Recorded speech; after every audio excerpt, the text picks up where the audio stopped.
ጫካ የኢትዮጵያ ትንሣኤ ማብሰሪያ ነው። የኢትዮጵያን ልክ የምናሳይበት ነው። ዓለም ሁሉ የራሱ መወዳደሪያ እንዳለ ሁሉ እኛ ኢትዮጵያውያንም እጅግ ባማረ ስፍራ በልጆቻችን እጅ ስራ ያማረች ሀገር ለትውልድ ማሸጋገር እንደምንችል ጫካ በቂ ማሳያ ነው። ያው እዚህ የምትሰሩ ሰዎች እንደምታውቁት አንዳንድ ምስኪን ወንድምና እህቶቻችን ጫካ የሚሰራው ለነሱ መሆኑ ሳይገባቸው ብዙ ሲሳለቁ ይሰማል። ጫካ የኔና የናንተ አይደለም።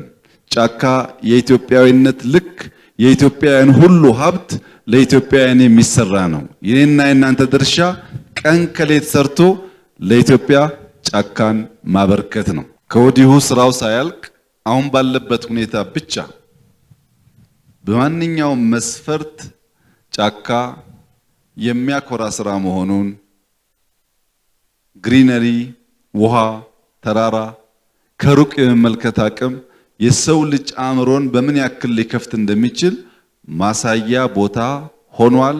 ብዙዎች ሲመጡ በእናንተ ስራ ይደመማሉ፣ ይደነቃሉ። በእርግጥም ኢትዮጵያውያን እንደዚህ አይነት የማይታክቱ የማይደክሙ እጆች አሏችሁ ወይ ብሎ ይጠይቃሉ። እኔም እውነቱን ለመናገር በእናንተ ውስጥ ተስፋ፣ በእናንተ ውስጥ ጉልበት፣ በእናንተ ውስጥ ይቻላል፣ በእናንተ ውስጥ ኢትዮጵያውያን ከተባበሩ ታሪክ መስራት ይችላሉ የሚል ነገር በየዕለቱ ስለማይባችሁ ድክም ሲለኝ መጥቼ የእናንተን ድካም አይቼ እጽናናለሁ። መጽናኛዎቼ ስለሆናችሁ እንኳን ደስ ያላችሁ። በተደጋጋሚ እንዳነሳሁት የሁላችሁም ስም በክብር በዚህ ቦታ ይቀመጣል። ትውልድ ይህንን ስራ እያስታወሰ ይሄዳል። ዛሬ እኔና እናንተ ግን ቃል እንድንገባ የምንፈልገው ነገር ኢትዮጵያ ገና ያልተሰራች ሀገር ስለሆነች ልክ ጫካን ስንጨርስ አዳዲስ ትላልቅ ስራዎች በጋራ እንጀምራለን።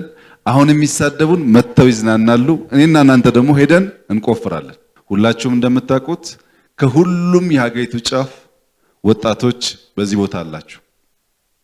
እኛ ኢትዮጵያውያን ከደቡብም ከሰሜንም ከምስራቅም ከምዕራብም ብንጠራራ እምነታችን ክርስትናም እስልምናም ወይም ሌላ እምነት የምንከተል ብንሆን ኢትዮጵያዊነት አርማችን ሆኖ ኢትዮጵያዊነት የመሰባሰቢያ ጥላችን ሆኖ ኢትዮጵያዊነት አብሮ የመዝለቅ መንገዳችን ሆኖ በመደመር በመተባበር በፍቅር በይቅርታ ኢትዮጵያን የማልማቱን ጉዳይ አሁን እንደጀመራችሁት ሳታክቱ እንድንቀጥል የሪቨር ሳይዱን ስንጨርስ የኮሪደር ፕሮጀክቱን ስንጨርስ አዲስ አበባ ሳንናገር ራሷ አፍ አውጥታ መናገር ትጀምራለች። ጫካ ደግሞ ሲያልቅ ሁላችንም እንሰማለን። ድፍን የአፍሪካ ዜጎች መተን ካላየን የሚሉት ቦታ እንደሚሆን ጥርጥር የለውም። ይሄን የምትሰሩ ሰዎች ስራ ሲሰራ ሁሌም ዘመቻ አለ፣ ሁሌም ጥላቻ አለ፣ ሁሌም መገፋት አለ። የትንሣኤ ምልክት እሱ ነው። መጽናት አለባችሁ።